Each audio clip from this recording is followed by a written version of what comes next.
तो बेटा सब्जी कैसे दी? सबके अलग अलग भाव हैं, आपको क्या चाहिए? मुझे 20 का धनिया मिर्ची अदरक कर दो। ओके भैया।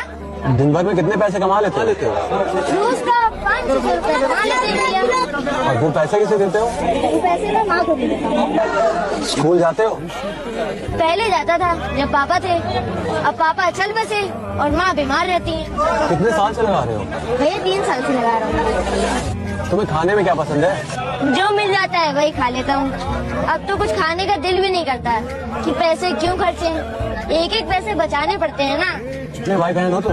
एक भाई है, मुझसे छोटा है। वो भी काम करता है क्या? नहीं नहीं, वो पढ़ता है। तो क्या तुम उसे पढ़ा रहे हो? हाँ जी, मैं तो पढ़ नहीं पाया पर उसे जरूर पढ़ाऊंगा।